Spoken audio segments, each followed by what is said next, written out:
Introducing. Get ready. It's the fella. Let's go. Introducing. Get ready. It's the fella. Let's go.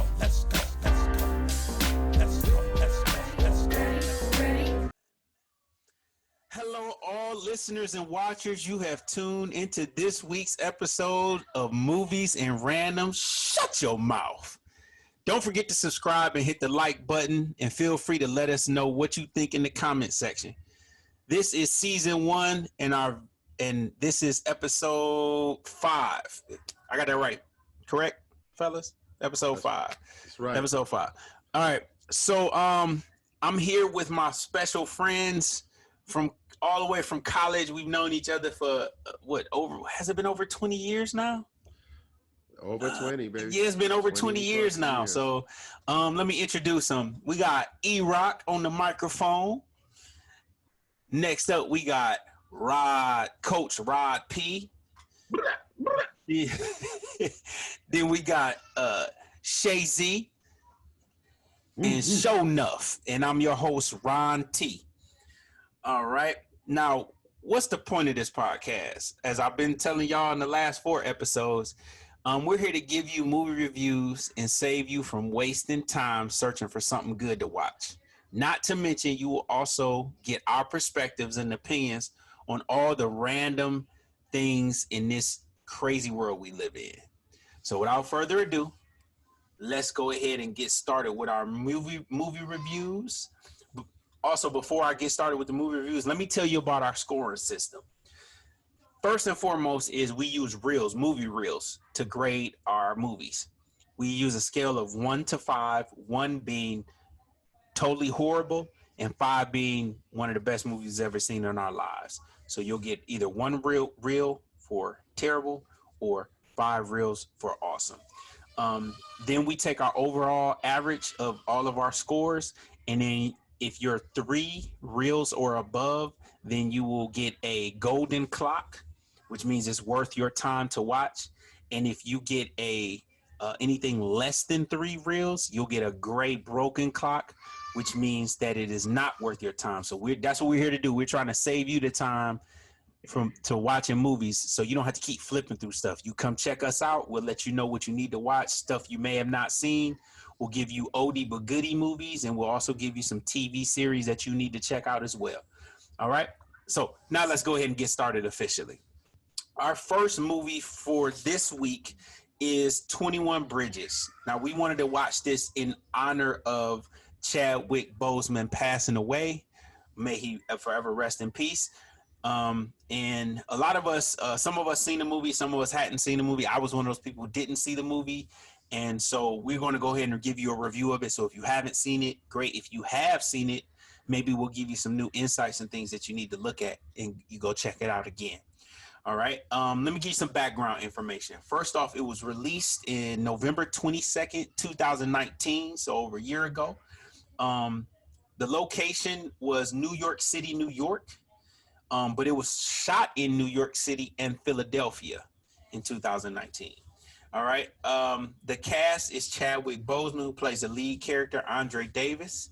Sienna Miller plays Frankie Burns. J.K. Simmons, who is the guy from the Farmer Insurance commercial. We are farmers. Dun, dun, dun, dun, dun, dun. That's J.K. Simmons, in case you didn't know. As Captain McKenna. And Stephen James as Michael. And Taylor Kitsch, or Kitz, not sure how to pronounce it, but it's Kitsch. He plays the character of Ray. All right. The director is Brian Kirk, and you can watch it on all streaming platforms that rent movies out. So you got to rent this one. All right. What is it about? It is about an embattled New York Police Department detective who is thrust into a citywide manhunt for a pair of cop killers after uncovering a massive and unexpected conspiracy. Now, on this podcast, we try not to give away the movie if you haven't seen it. So we do try to talk about it without giving it away. That is hard to do sometimes. And this is an old movie. So we try not to do any spoilers. But if we do happen to do a spoiler, we'll give you a spoiler alert and you can mute it and we can go from there. All right. So we're going to start off with our opinions of this movie. And first up will be E-Rock. E-Rock, let us know how you felt about 21 Bridges. Oh, okay. Well, to be honest with you, I don't I don't know why it took me so long to watch this movie. This movie was really good. The action sequences were great. Um, it started off with a bang from the very beginning. It was like I didn't have to wait much for the action to really come into place. Um, Honestly, Chadwick gave me that Denzel type feel with his acting. He really put some effort into it, even with him, giving us a little bit of the New York City accent. I thought the overall, uh, focus of what the movie was, talking about was great. With the whole issue with the cops being killed and him kind of being a somewhat disgraced police officer trying to redeem himself by taking over the investigation into his brethren. So overall, the movie I felt was totally worthwhile. It wasn't a waste of my time at all. I watched it late at night. It kept me up the entire time. Like I said, nonstop suspense, action, and overall, just a great movie. I will give it 4 reels. So totally worth the time if you want to go see it. So that's what I would say about it. All right. Now, this is something that seems to be a common thing amongst a couple of us, and that is they watch the movies late at night, and if it keeps them up, it's a good movie. So notice that pattern when people say it, because I think we heard that in the last episode. And for the for the most part, when you go to the theaters, I'm thinking it's not most of the time people tend to go at night than the matinee. So if you go to the theater 7 p.m. all the way to midnight is the time of the you crowd. are watching it late. So if you start getting bored around that timeline, you're going like, oh, I don't even know why I paid for this movie. But if you stay up, it's like, oh yeah, then the movie must be good. Well, see, part of the problem is I'm an entrepreneur, so I don't have regular people hours. So I'll watch movies throughout the day. My thing is I can't sit through a whole movie for a 2-hour movie. I'll watch 20 minutes here, 30 minutes there, 20 minutes here until I get it done. So I'll watch a movie for like 3 days. What if you went to the theaters and it's for 2 hours? You're not going to sit through it? Well, first off, the last time I went to the theaters was a few years ago because I have a 2-year-old. If all my parents out there, you know what I'm talking about. Right. And then it's a pandemic, so I ain't trying to go in no theater right now. So, right. I got that luxury right now. All right, so next up, Coach Rod P. in the place to be. Tell us how you felt about 21 Bridges. So for me, I have to agree completely with E-Rock. It gave you everything it was supposed to give you. It grasped you right at the very beginning of the movie. Chadwick coming through with a Denzel type vibe. Absolutely agree with that. And it wasn't that it did not have, you kind of got a vibe early on of what the movie was going to be about. So you were, when I was watching it, I thought, okay, this is going to be the typical same old, same old. And then it's like, okay, it gave me other things as well, so a lot of action, things like that was going on, which made it really good. So, for me, overall, this was a very solid movie. Four reels definitely from me. Highly impressed. And, I can't remember the other actor in there. He's a young up and coming actor as well, who's been doing a lot of Stephen James. Yes, Yep. thank you, Stephen James. He's a young up and coming actor as well, who's been doing a lot of things here lately. Um, once again, like I say, I kind of felt Chadwick was kind of starting to ascend. Now it's going to be kind of interesting to see who kind of wants to step into that throne. Well, not throne, but into that role of who's going to be our next black superstar in terms Michael of B. movie. Jordan. Well, There was already in the movie and everything. you- Michael B. Jordan already there. superstar. But see, here's the thing. Here's how I'm looking at it. We're in a place now where we got to have more than just one. Oh I want more. yeah. Oh yeah. You feel Yeah. me? I Well, want more Anthony than one. Mackie. Oh, I can reel him off. Yeah, Anthony Mackie for sure. So Right. it's like, but see, here's the thing. I'm curious to see how Hollywood gives them these roles. I want to see how they get these roles. What I think- roles are they going to right, get? I think- What we need is more Tyler Perry's, so we ain't gotta wait on Hollywood to give them the roles. We get the Right. people doing their own stuff. That's what we need. I totally agree And with you know what? and that's You know- what's needed. The funny thing is, if Chadwick hadn't passed, he would have been the front runner as far as the top of Easily. the line, easily. But now that he has, you have, say, like what Rod is saying, Ron T saying, a lot of Anthony Mackie's. You have the Michael B. Jordans that are all in line Yeah. to be the top role players. So that's Yeah. good. So, for me, overall, solid movie, definitely worth watching. I'm definitely in agreement with E-Rock, 4 reels. You said 4? Yeah, 4. 1. All 2, right. 4. Oh, you getting smart? Okay. I'll cut you. Nah, 1, 2, I think your mic four. is. Hey, Ron T, your mic is. I'm getting a lot of feedback from it, so it might be coming from your mic. From mine? Okay. And you might have twisted when we were listening to that music earlier. Yeah, I might have. Yeah, you're right. Let me turn it down. Okay, so I'm looking this up right now, and I believe Chadwick Boseman was one of the executive producers of 21 Yes. Bridges. Yep. So Yes, he that's a was. way Yes, to he take was. control of your movies. That's why he gets a lot of the acting stuff he gets, is because executive producers will actually buy the script and bring it to the studio and say, "Hey, and I'm the person to play this role." So I think you that's carefully a really, choose your script. Yeah. So I think You carefully that's choose your script. that's part of the power that we need. But without further ado, let's go ahead and let's get to Shay Z. How'd you feel about 21 Bridges? I actually like the movie. I think it has a lot of the themes that my peers already mentioned: the action, a little bit of thriller. But if you actually are a fan of detective cinema or detective thriller type movies, you would love this movie, as I do.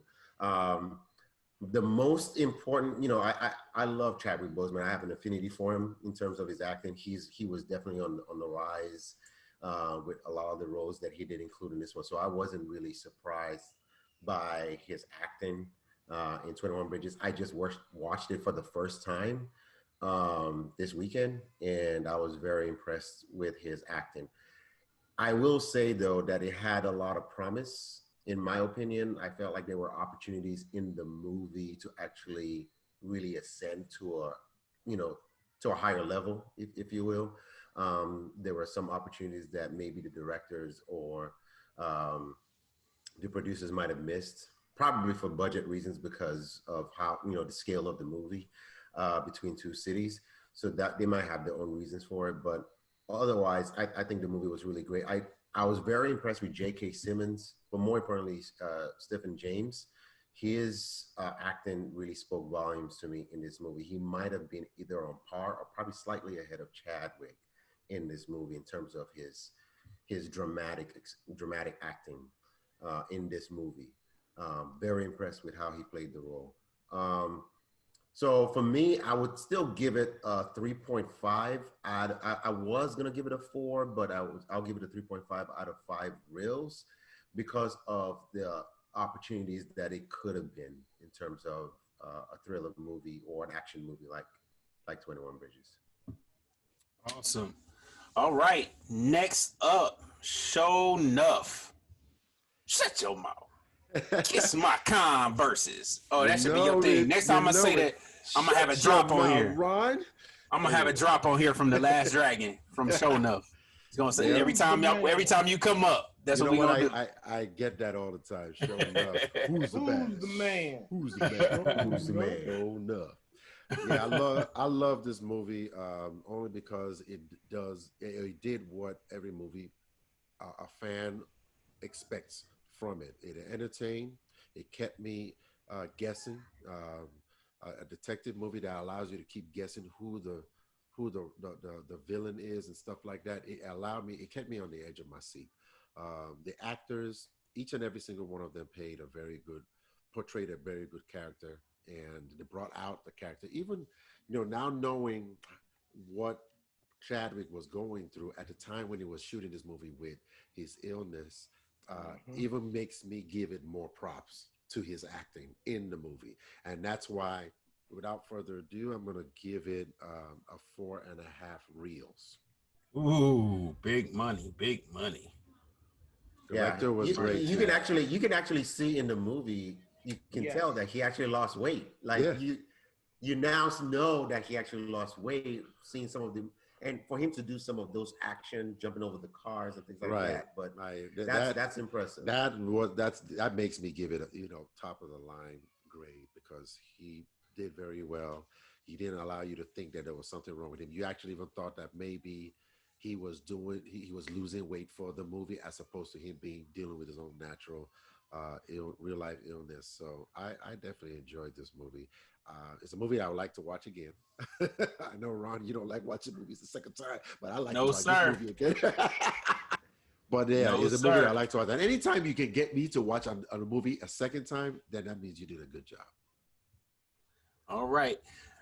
Well, I guess I'm up next. And basically the way I felt about this movie is that it had a great start, which is something that I appreciate. I understand character development is important, but at this stage of the game, you should be able to do it. It's like doing an argument. You want to be as concise as possible and still get your point across. So I would like my character development to be the same way. So I like when they jump right into it, but we also still have some backstory of the character. They did give us enough of that to be able to go into the movie with some background information and getting into the plot real quick. It was dark and gritty for a New York detective movie. That's what I'm going to expect out of it. It had all the markers of a great police drama. I really liked the Frankie character, actually, because it was a change of pace for me from the other movies. Now, the Frankie character was in the DEA, so they were into the narcotics aspect of it, and it kind of gave me an understanding of how other people from other departments try to work together, and I just wasn't expecting him to have any kind of a partner in the movie. I just thought he was going to do everything on his own. I did not. Now, this is the things I didn't like. I did not like the casting of Chadwick, and the reason why is because I felt like he wasn't believable in the role. And part of that might be because he passed away, and because I know him as T'Challa and all the other characters. I just felt like he was too big for the character. I couldn't see Andre Davis. I saw Chadwick, and it was really hard for me to get past that. So I think it should have been somebody else in that role, even though he could have still been executive producer. Are you saying that he didn't do a good job acting that? Well, I'm about to explain. I'm about to explain. I didn't feel like he was really from New York, like his character was portrayed to be. Every time I heard him talk, he didn't have a New York accent. I just didn't get whatever the background, not whatever the background was saying in there. I get a Denzel feel from him, but Denzel is actually from New York. He's from Mount Vernon, New York. Chadwick Boseman is from South Carolina, and the New Yorkness didn't come out, and the character was born in New York. You saw it from he was a generational cop. So just because I didn't get that sense from him, it isn't that he didn't play the character well. It just the character. They should have said his dad was from someplace else, and he transferred into that. I had a problem with that. It was just off for me. Not all New Yorkers have accent though. Not all of them lot, have a New York accent. But yeah, they do. Yeah, they do. If you from there, yes, they do. Just like people from Ohio, they say we got accents. That's true. And not only that, the movie was portraying. The movie was portraying that he was from New York, or he was a New Yorker. So the expectation, I see what you're. That's kind of like the reason why I gave it a 3.5 too, because he didn't sound like a New Yorker to me. And it was Chadwick, so it was hard for me to believe that it was Andre. Until you mentioned that, Ron, I did not pay attention to that watching the movie. So to me, I wasn't looking for that. I was just looking for the character. I wasn't looking for, it has to be the character's a New Yorker. Yeah, but that's what I'm saying. The character development was that he was a New Yorker, and then it's already Chadwick, so you have to make me believe that you're not him. And I just didn't get that. They started the movie showing the generational relationship in terms of New York. Yeah, I know. I saw that. But I'm just saying. They were consistent with his. There was times when he tried to do the New York City accent. I did notice that in the movie, but it wasn't consistent. But the way that I looked at it was that this was more of a action kind of suspense movie. So, like Shola was saying, I didn't really look more into the details of him having an accent. It was more of I was looking for the content of the movie, which I felt was good because the Taylor Kitsch dude he's from Canada. Yeah. Right. And so guess what? So guess what? But you understand this is the main character. So you're driving the movie, you're driving the story. But that's the difference between a 5 and a 2. No, I get it. You see what I'm saying? So what you're saying is you're about to give this movie a 2? Well, you're gonna hear in a minute. Let me get through it. I also felt like they could have explained a little bit more as to why he was dealing with internal affairs. We knew he had some situations. I would have liked to have gotten a little bit more detail on that. They did give us enough, but I would like to have more. The plot was great, and this had one of the best chase scenes, which was basically most of the movie. But this has one of the best chase scenes that I've ever seen in especially in a cop movie. That was realistic. That was more realistic. It was very realistic. You know why it would actually look great? Because I didn't know that the Russo's brothers were actually executive producers, so they might have helped out in that as well. Because they're very good with camera angles. Yeah. So when I saw that, I was very impressed with it. Hey, real quick, Juan. I wanted to know if y'all picked up on this, and this is something that I always talk about when I watch movies. I like realism. I like when they show real events that would really take place. It would play out that way. I got you. Yeah. So you remember the scene when he went on the subway, and when he went onto the subway train, and he kind of like halfway went in and halfway went out. I know exactly what you're talking about. Because dude, he was like, he might try to dip out if I go in here. Yeah, but the problem is that it waited, and that them doors don't wait like that. That is true. Which we experienced. Remember, Dre? No.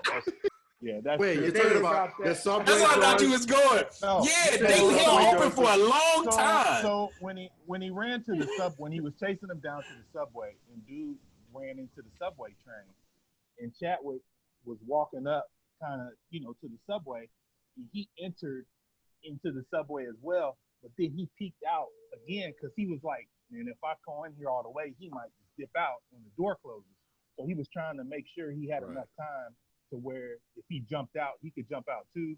Or it's what I call that movie time, y'all. Right. But I'm just saying, a lot of times in movies, like, that's something, like, in my opinion, like, if we were in a situation like that, I feel like that would be something that we would actually do.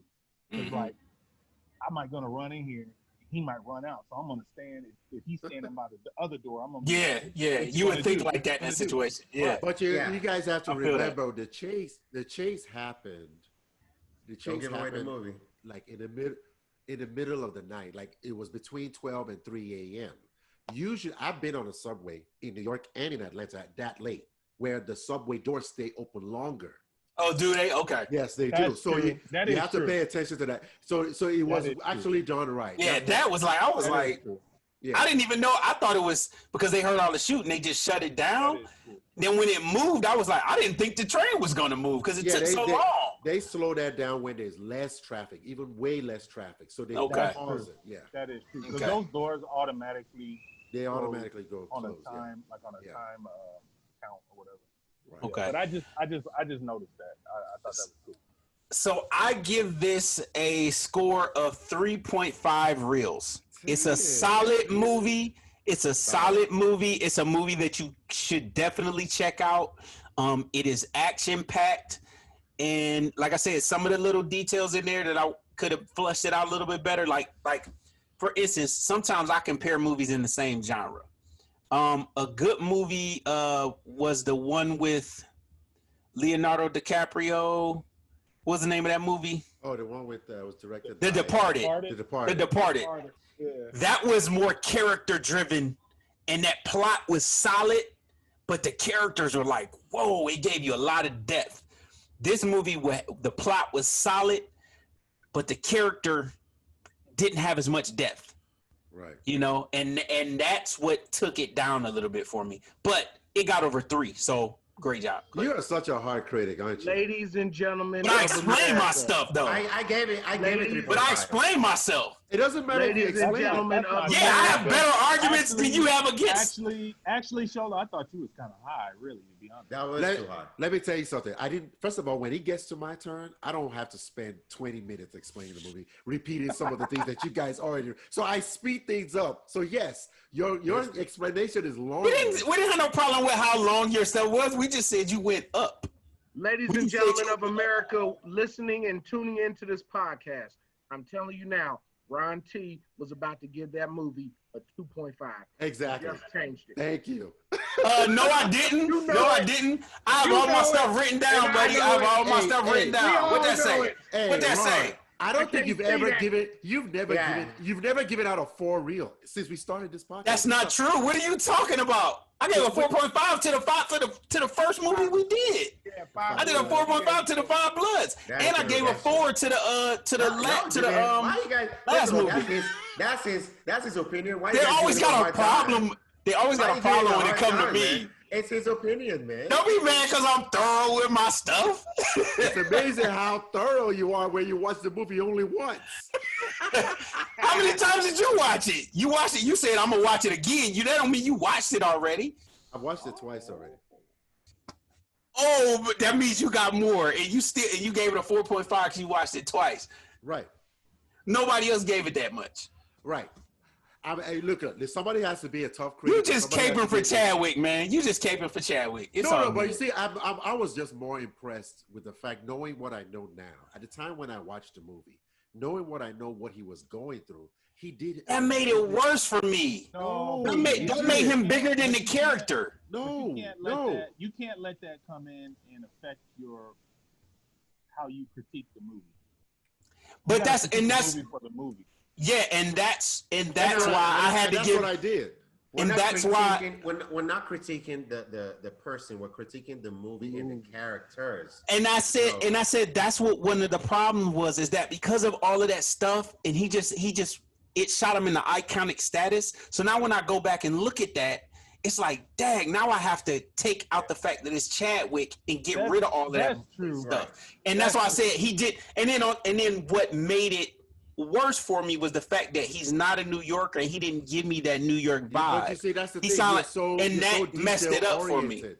You're extremely detail oriented when That's- you watch That's it. When- that's- is that a that's what you're supposed to problem? do. Who's No, no, ever no, said I am not a saying- negative is that you're Ron, detail oriented? Ron, On but a review, you're taking it as a negative. I'm not saying it's a good or bad thing. you I'm just said saying that's your problem. no. That's how you I didn't say- started I it. never said it was your problem. I just Okay, said what'd that- you say? I just said that you're a hard critic. I didn't say it was your problem. I just said you're a hard critic. Okay, That's well, who you are. your tone sounds like you're complaining. No. It's okay. I just said You're it's debating okay. me the most. No. I'm saying, I Well, just wait a said minute. it- But wait a minute. it- So Lachey gave it a 3.5 as well. I did. Exactly. No, It's because he's hating on me. I don't know why. That's what it sounds like. no.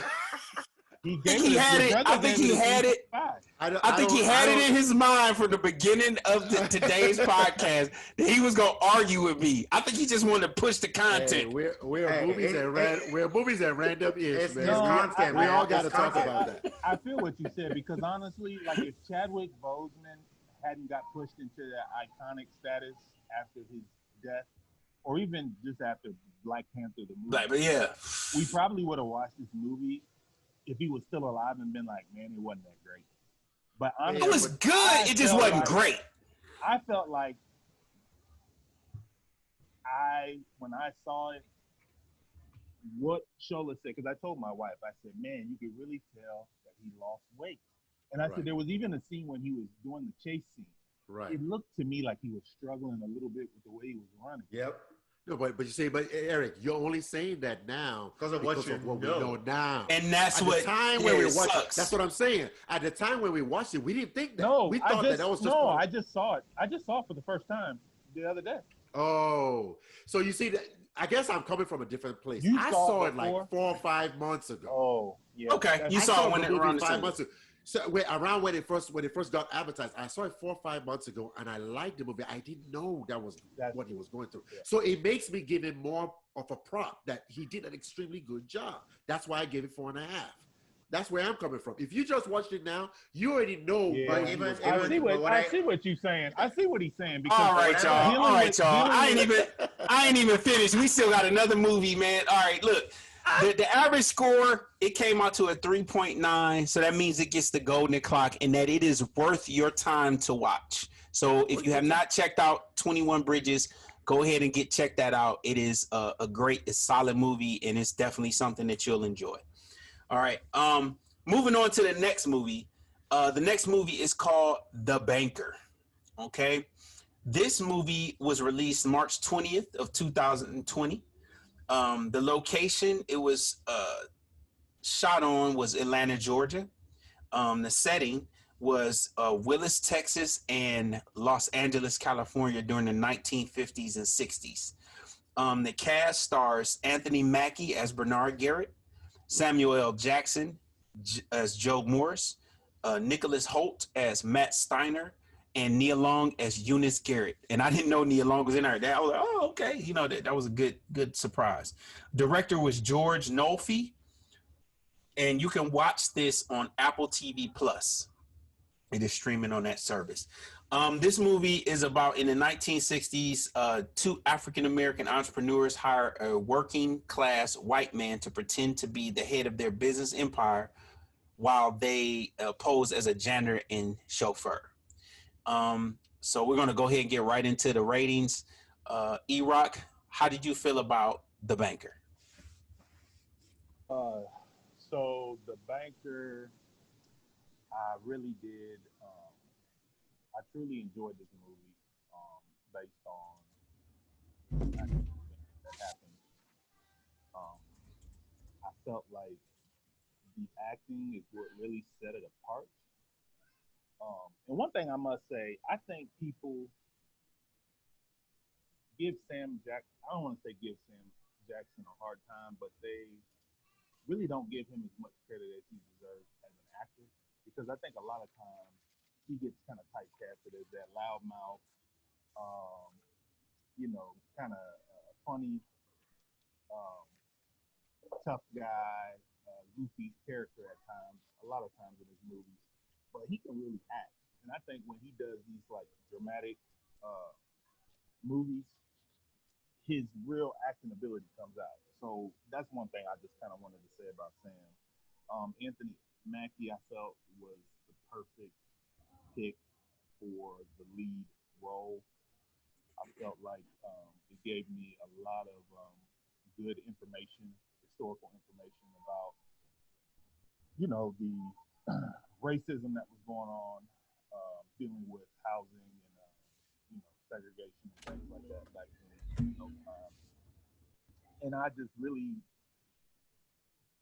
felt fulfilled after watching that movie. It just was like something that really made me feel good, about being African American, the struggles that we went through, how we've overcame so much in the past, and being able to advance even when those times are pitted against you.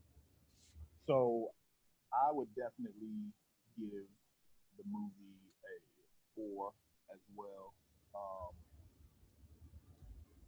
Only thing I can say about it was I just felt like um, they could have gave some more backstory on some of the other characters. But other than that, um, I thought it was a great movie. Definitely worth your time to go and check it out. All right, all right.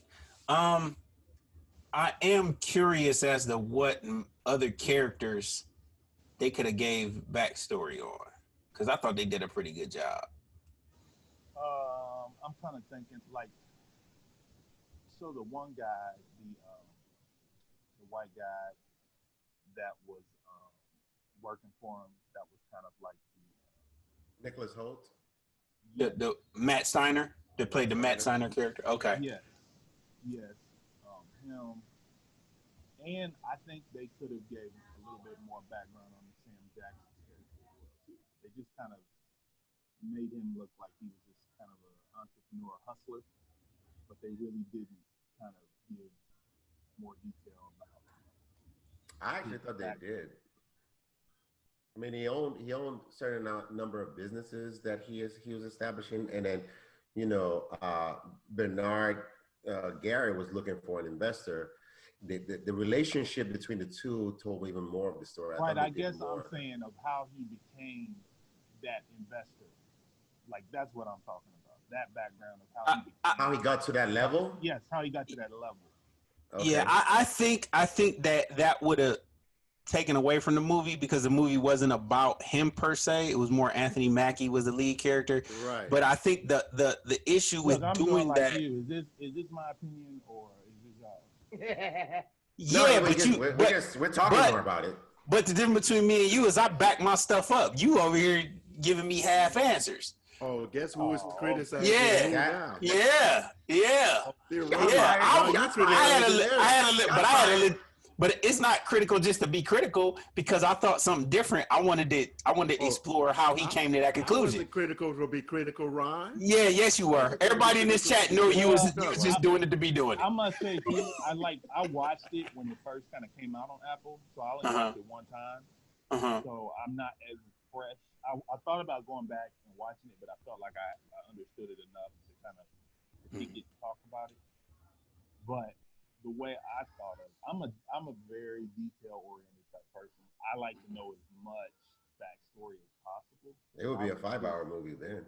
Well, I would have, and I probably would have watched it. It would have took me 3-4 days, but I would have. Well, I think the movie is you meet the character because it would have been different if he was a supporting character. The main character was Anthony Mackie's character, so you met him as Anthony Mackie met him. So he gave some of his backstory. His mother was in real estate, that kind of thing. So they did give you some background, but you won't get as much background because you're going to meet him the same way Anthony Mackie met him, while he was already successful. So he that's why I don't think wasn't it would an have made sense to investor, go into detail. Yeah, he was. No, not initially when they met. No, I mean he invested in Bernard Garrett's business as an Right, investor. but initially when they met, he wasn't an investor. They actually taught him how to do stuff. All right, Coach Rod P, you up next, man. We starting out strong for the banker, though. Let's go. Well, what I'll tell you is I like kind of, Black history movies, Afro-American history movies, things like that. I'm really into those type things just because I like to know, history.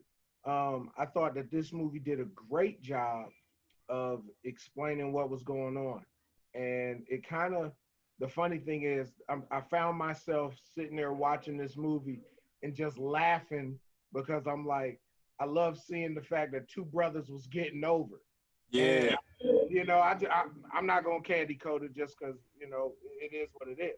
I love the fact that two brothers was getting over. And I thought they did a really good job. I think that what E-Rock said, as far as Sam Jackson is concerned, like he's spot on with his take on Sam. It's like he doesn't get the credit that he really deserves for certain stuff. Like when Sam is True. in a supportive role, Sam is like outstanding. It's crazy. Um, but I think the casting was really great. I think people sleeping on how don't sleep on how Nia Long's character actually kind of helped a lot in this movie in terms of showing that the image of a positive black wife supporting her husband and believing in what her husband was trying to do. I think that sends an outstanding image and message. Um, the historical, how they broke down certain things, showing pictures and things like that was just spot on. I thought it was a great movie. If you really into Black history and learning certain things that you really didn't know, this is a movie that you got to check out.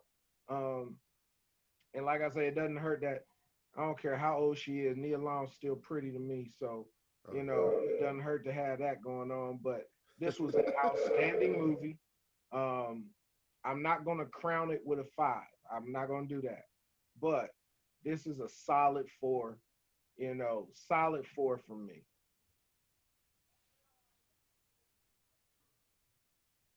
All right. So, this movie is starting real strong. You said 4, correct? Yes, 4. Um, Next up is my man Shay Z. How did you feel about The Banker? All right, so I think The Banker was a very good movie. The cast was outstanding.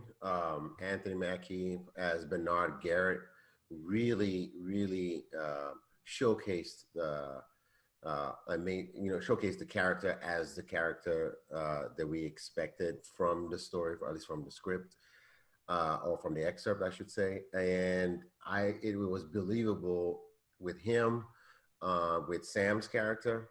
The relationship between Bernard and Joe in the movie was outstanding, and that sold the movie. You could add an additional hour with those two acting, and you would have kept on going just watching the movie.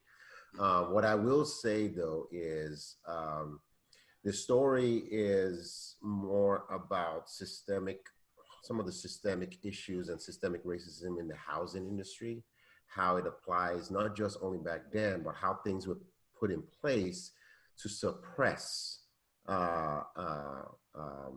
to suppress Black and brown people in this country when it comes to owning or being an owner, of their home or their business, right? And as you watch the movie, you will see more details. I did go online to read some excerpts from that period, and it felt to me like, based on the movie, they kind of played it down a little bit. This was a heightened period of how systemic racism, or racism in general, but how it was going on around the country. They could have shown a little bit more in terms of how the impact was in the country, from his success story. It wasn't probably until when we saw, they kind of like wrote some lines at the end, what happened to him and things like that, that we kind of saw the impact. I felt like they might have added a few more scenes to expand on that a little bit. But other than that, the movie was pretty good. The length of the movie was decent, was actually long enough for me to watch. And every character had good chemistry in terms of the relationship in the movie. So I will give it a 4 out of 5 reels. All right. Next up is Show Enough. How'd you feel about The Banker? Yeah. I like the movie. This was very good. I thought that this was very informative, educational. Anybody that wants to know if systemic racism occurs, this is a good movie to start with. If you want to, especially my white brothers and sisters that need to say, "Oh, I don't know if systemic racism exists." this was a very good movie to educate my white brothers and sisters on who are either naive or unaware about the systemic racism that goes on in the housing market. This was a period when everybody was trying to chase the American dream. And I did not know that it went to this extent where we had to have somebody like Anthony Mackie's character hire a white person to front load their business, to be the front runner for their business or the face of their business so that they can get things done. I mean, when you think about it, if they didn't, figure them out, how many opportunities for Black and brown people, more opportunities for Black and brown people could have been resolved or solved for them. I just thought that this was well thought out as far as a director. And I agree, a lot of characters wasn't built up on, probably because the director wanted to focus more on the issue and the story of the oppression or the systematic oppression in the housing market for Black and brown people. So I just felt like, because if they did, it probably would have been longer than 2 hours. But that was a good movie. I like all the characters that were in there. Again, I second what E-Rock and Coach Rod P said about Samuel L. Jackson's character. They don't give him enough credit for all the movies that he does and the characters, the different characters that he brings out every single time. It just, because of him, I can continue to watch any of his movies over and over again. But this was a good movie. I will give it, for directing, acting, entertaining, and education about what the issue is, I give it a 4 reels out of 5. This movie is definitely worth anybody's time, especially in this time that we're in. My white brothers and sisters, this is a very good movie to start with. If you want to educate yourself more about systematic racism in this country, this is a good way to start. There's so many things that we can start with in different industries in this country, but housing department, the housing industry is a very good place to start. So this was a good movie. I'll also add real quick that the movie also highlighted how much of an entrepreneur Black men and Black business, Black people were, even during their time, is that they wanted to own their own businesses as well. It's not like we only, look forward to just working for people. This highlighted and showcased Black businessmen owning their own companies as well. So. Awesome. All right. Well, that leaves me. Now, I got sidetracked in the last one because somebody decided they wanted to debate me on my thing here. And I didn't give my fun fact. So I'm going to give my fun fact for 21 Bridges. Did you know that the movie was originally titled 17 Bridges? Because there are actually 17 bridges leading in and out of Manhattan. The other 4 connections are tunnels. So they just decided to call it 21 Bridges. I was going to ask you that. I didn't know. I thought, I was like, are there really 21 bridges in New York? But now that you said that. So this, The Banker, this was my kind of movie. I enjoyed that it was based on a true story and the casting was amazing. The storyline was intellectual and entertaining. I was rooting for the main characters throughout the entire movie. This movie made me want to do research on the actual people that it was based on. I love that they showed what they look like in real life in the end. The only thing I wish they did was add on to the movie the aftermath of everything in the movie instead of just telling us how it all ended up. I kind of wanted to see, like you said, a couple of scenes. Yeah. I would have loved to have seen that because I was like, oh man, what happened to him? And when they said, I was like, oh, I would have loved to have seen that part of it. I would have seen that part, yeah. Without giving up too much of the ending if people haven't seen it. So with all of that said, I gave it 4.5 reels.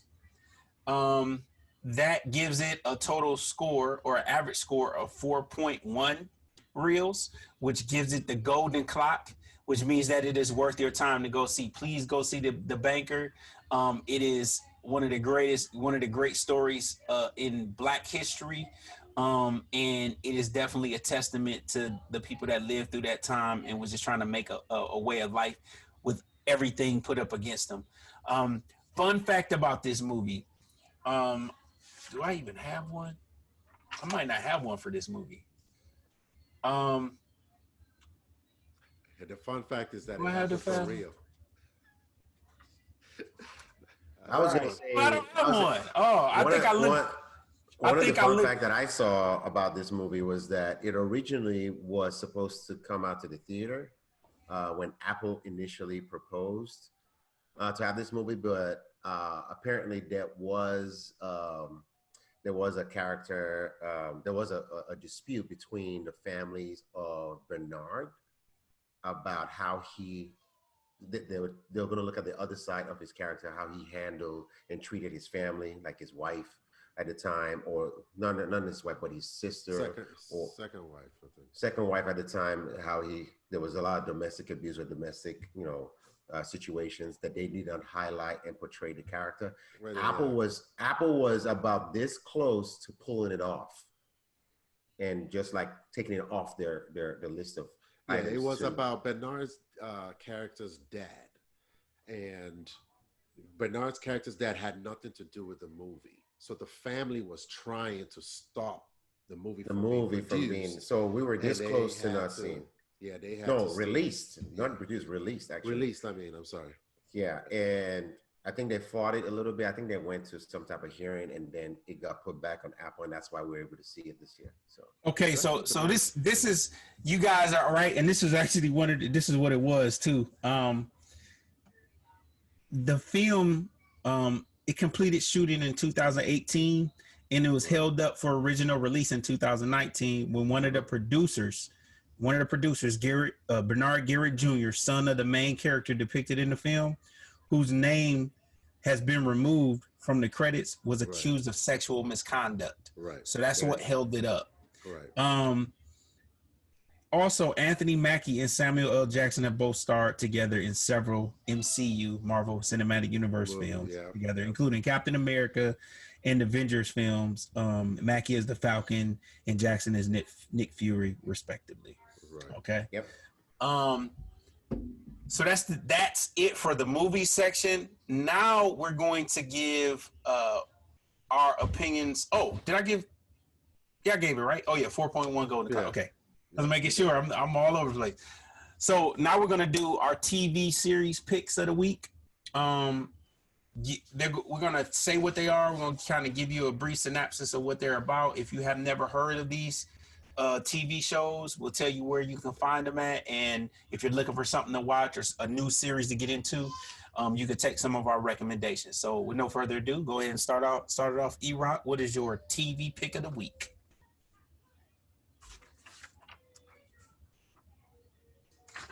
Oh, we can't hear you, E-Rock. Nope. It's still muted now. Can you hear me now? Now we got you. We can. Okay. My pick for a series to watch is The Terror. There's 2 seasons. There's season 1 and season 2. This is actually Still low. I can't hear him. Am I still low? Can you guys hear me? I can hear you, but you're fading away. You're faded. All right. How does that sound? Much better. The microphone is, there you go. Sound okay. Yeah. So my series to watch is The Terror, season 1 and season 2. This can be found on AMC app. This is an AMC original television series. Season 1 centers around the British Royal Navy, their voyage into uncharted territory, which ends up being the Northwest Passage. Okay, season 2 is about is set during World War II. It focuses on a young Japanese American man who investigates a number of strange deaths in his community. And the second season is really labeled as a horror, in the horror genre. So if you remember movies like The Ring, which is a remake of Ringu, which is a Japanese horror movie, you'll really like this. It's really actually kind of creepy and frightening, to say the least, to be honest with you. but it has a good story. The characters are really well put together, and you can find these series on Hulu, Amazon Prime Video, or like I said before, the AMC app. All right, all right. Next up, Coach Rod P. What's your TV series pick of the week? So with today being kind of like opening day for NFL football, um, I want to suggest everyone go watch NFL Hard Knocks. This is like season 14, Right. and I tell you what, this this series gives you a real live look at what these guys go through at training camp, what these coaches have to go through to get these guys prepared. Oftentimes people just see the finished product. They don't see everything that goes into it. So Hard Knocks has done a great job in the past 14 years of kind of giving you a real inside look of how it operates, what an NFL training camp looks like, some of the things that they go through, how they go through it. You even get, excuse me, you even get an opportunity to see how some guys get cut from the team, um, and they kind of are in limbo. So, NFL Hard Knocks on HBO. You can get it on demand, HBO Max, all the HBO platforms. It's a very good in-depth look of how an actual NFL team goes about picking their roster, gathering their players, getting people in, and it's a very interesting look. It's won a lot of awards for its for the way it's handled and done. So it's very worth watching. So NFL Hard Knocks, like I said, this is season 14. Which team are they focusing on this year? This year was the LA Chargers and Chargers the Rams. and the Rams. Okay. All right. All right. Next up, we got Shay Z. What is your TV series pick of the week? All right. So my TV series of the week is Entourage. Entourage is a classic show. I love this series. Classic. I can watch it over again because it's very entertaining. It's about a young movie star from Queens, lives a good life in Hollywood, surrounded by his boyhood pals or boyhood friends who shamelessly milk the actor's character or his fame for all his worth. Like, you have to understand, it's all the bells and whistles of the come up. Someone trying to be a bigger star, and then his friends bringing his friends along to try to milk the glory and all that kind of stuff. So I think you will actually like it. You can find it on HBO platform, HBO Max. It started from 2004 to 2011. They actually have a movie that actually came out in 2015 about with the same cast. So I would say go ahead and start with the series first. Don't jump to the movie. You're better off watching the series. And it's played by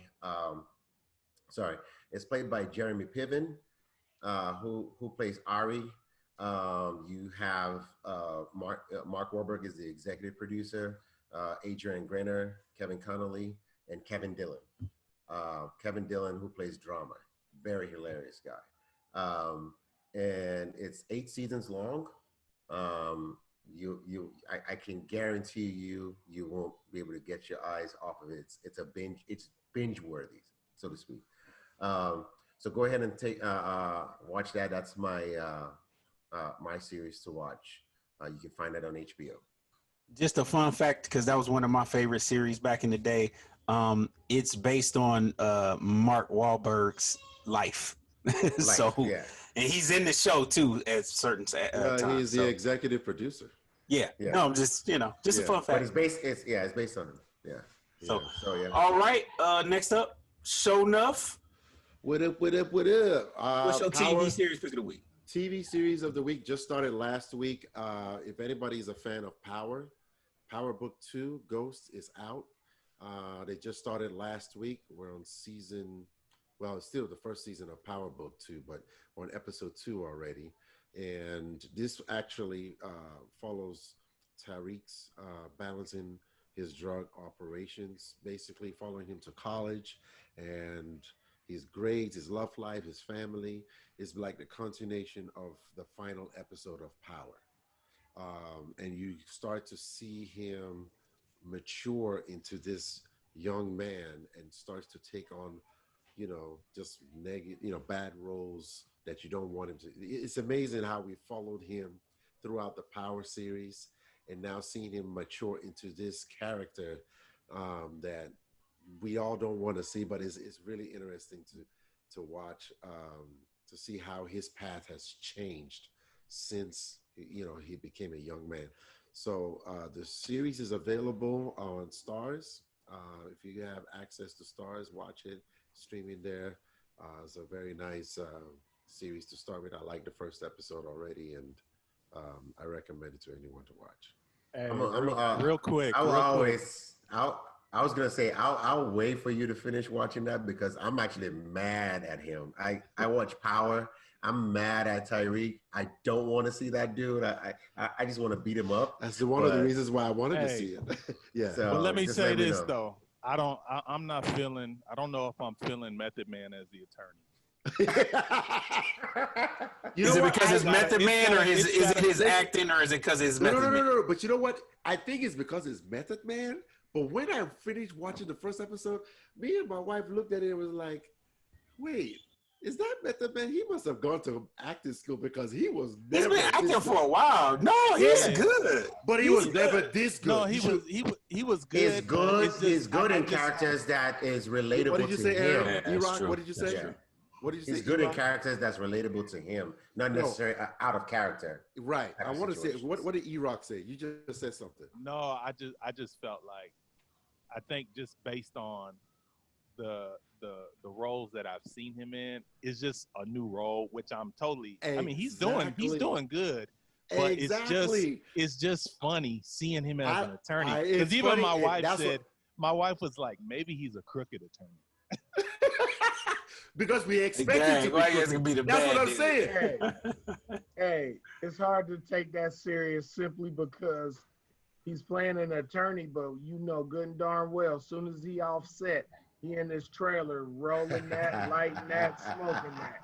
And that's the thing. We're so used to seeing him playing a crooked role that when I saw him play this role, I was like, this dude has gotten better in his acting. I said, he is really doing this role right. So that kind of like made me want to see more about his character. I'm still gonna wait, and then if Tyreek gets to a point where I have to beat him up some more, I'm not gonna watch it. But that's my suggestion. So okay. All right. So my TV series pick of the week is called Lovecraft Country. You can watch this on HBO. Yep, I watched that too. It was released this year, 2020. It only has one season so far. We're right in the middle of it, right in the thick of things. It's about 4 episodes have been released so far. And it gets better and better. One thing that I did not expect in this movie is that all of the episodes would be part of one storyline. I actually thought they were separate events after the first one, but they weave in the same plot, just different adventures, but they all go together, which I think is amazing storytelling. Is that a scary movie? Okay, so I'm gonna explain that. It's about a young African American who travels across the U.S. in the 1950s from the military. He's just getting out of the war, and he's searching for his missing father. But what he finds is an unbelievable series of adventures that he did not bargain for. The show is different. The executive producer, one of the executive producers is Jordan Peele. So that will give you an idea of what type of genre you're going to be in, but what kind of, what breath of fresh air he brings to the genre. So it's in the horror, supernatural genre, but it's such a nice, fresh twist of that genre, which only Jordan Peele can do. You can tell immediately if you've seen Get Out or Us. If you've seen any of his movies, you can tell that he's part of. And if you also start watching the Twilight Zone that he's redoing on Yeah. CBS, you will see that he's bringing all of that and he's putting it in a Lovecraft. I'm not watching It's scary movies. It's out there, man. It's good. I'm not watching. but I'm not watching. It I'm not is. watching It's It is out there. He is So out there. it's done in a fresh way. It is definitely if you like that genre, and even if you are kind of 50-50 about it, it's done in such a way that it the plot will keep you engaged because it uses so many different elements of suspense. And like I said, what surprised me as I've been watching is that the plot is actually one plot. It's not disjointed at all. You'll find out when you go from one episode to the next episode, from one adventure to the next, that they all are interrelated and interconnected. Some of my favorite actors are in this show. One of my celebrity crushes is Journey Smollett. If you don't know who that is, she was in Roll Bounce with what's his name? What's her name's Dad. brother? What's her name's wow. sister? What's his name? Yeah, Smollett. I didn't know that until I saw the last time. I was like, hold up, and I looked it up, and I was like, oh, that's that dude's. That's his sister. Yeah, his sister. They were Played in, both. They were both in that when they were little kids. They were both in that movie. East Or Bayou. according to Dave East Chappelle, Bayou. sommelier. They were sommelier. Yeah, they were both in East Bayou. She also had a role in the last season of Friday Night Lights, the show. Okay. Yeah. Yeah. So it's also got the up and comer from the Five Bloods. If you guys, my watchers and my listeners, if you haven't seen, we did that in our first episode, and I definitely that was my first introduction of this young man. Go check that out because he is definitely a good actor. You can see the gravity he puts into each character. His name is Jonathan Majors. And then Kenneth Michael Williams, who is also known from The Wire, as what was his character? He was the guy who robbed all the drug dealers. Omar. So you can't. Great actors, and Courtney B. Vance is also in it too. So these are some of the top actors that I just love to watch a lot of their movies. So that is our TV series picks of the week, and now we're going to move on to our oldie but goodie movies of the week. Now, in order to be considered an oldie but goodie, the movie needs to have been released from the year 2000 and earlier. Okay, so with that said, we're going to go ahead and start off with E-Rock. What is your oldie but goodie movie of the week? My oldie but goodie movie of the week is The Princess Bride. All right. 1987 is when it came out. It's an American fantasy adventure comedy film. It's directed by Rob Reiner. And the major stars in the movie are Robin Wright, Carrie, I can't never say his last name right. Carrie Ells? ELWES, whatever. And then there's Andre the Giant's in there for all you wrestling fans. Right. Out there. But this movie is definitely a classic. It was one of my favorite movies growing up as a kid. I think I remember watching it maybe like once a week or something like that in the summer. But the movie never gets old. I could pop it in today and watch it and really enjoy it. It's something too that if you have younger teenage kids, I think they would also like it as well. It's one of those classics that's never going to get old. You can find it on Amazon Prime Video, Disney Plus, or Vudu for a cost of $4.99. All right. Oldie but goodie pick of the week, Coach Rod P. What is your oldie but goodie pick? So my oldie but goodie came out in 1997. It's titled Good Will Hunting. I actually really love this movie. I mean, every time I see it on, I stop and I watch. You have a lot of, back then, what they would call the up and comers of acting. You have Matt Damon as the lead. You also have Ben Affleck in there. Black. Right. And there's a few other cats in there. Robin Williams has a very good role in there as well. Typical kind, not typical, but story of a guy who um, is struggling to find his potential, and has people who want to help him reach his potential, but not to the point where this guy is feeling like this is what I want to do. He's feeling forced into something he doesn't want to do. So he kind of rebels against certain things that people want him to do. There's history of, of drama and PTSD and things like that. Very, very well done movie. Just flat out overall, just a great film. Won a lot of awards during that time frame. You could find it on basically every streaming service in terms of like Tubi, Hulu.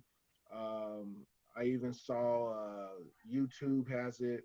Um, so all your streamings, Amazon as well has it. It's a very good movie, about 2 hours, 2 hours long.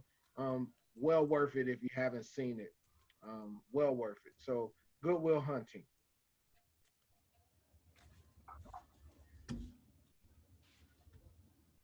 All right. With that said, we're going to go on to the next person, and that is Shay Z. You are up next. What's your oldie but goodie pick of the All week? right. So my oldie but goodie movie of the week is Ghost. Ghost Mm. is a romantic slash comedy slash drama, and then you can even mix in some suspense and mystery into it in terms of the category. That's the movie that came out in 1990, released by Paramount Studios or Paramount Pictures.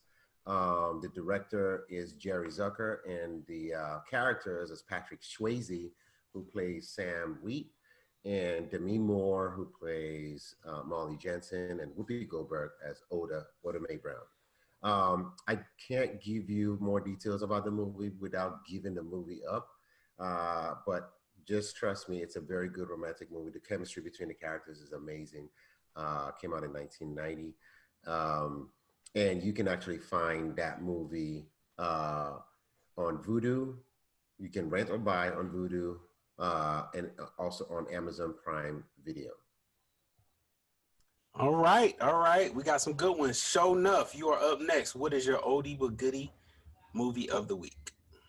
Oldie but goodie movie of the week is a movie that came out in 1998. It's called The Siege, portrayed by Denzel Washington, Annette Bening, Tony Shalhoub, Bruce Willis, and the list goes on. There are a lot of characters in this movie.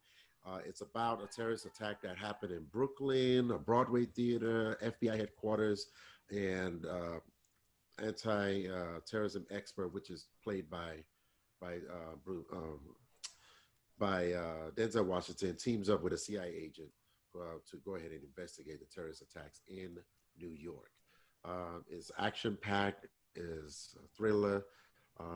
Again, another guessing who the villain is type of movie. If you're into that, you would enjoy this movie. So that's my oldie but goodie movie. All right. Um, my oldie but goodie movie of the week is a classic. It is Shawshank Redemption. That was shot in Ohio, by the way, in a prison in Ohio. Um, for a fun fact there. It was released in 1994. You can watch this on Hulu.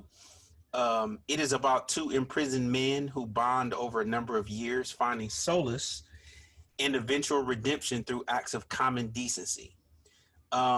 This stars Tim Robbins as the main character and Morgan Freeman as a supporting actor. And this is a book by Stephen King, believe it or not.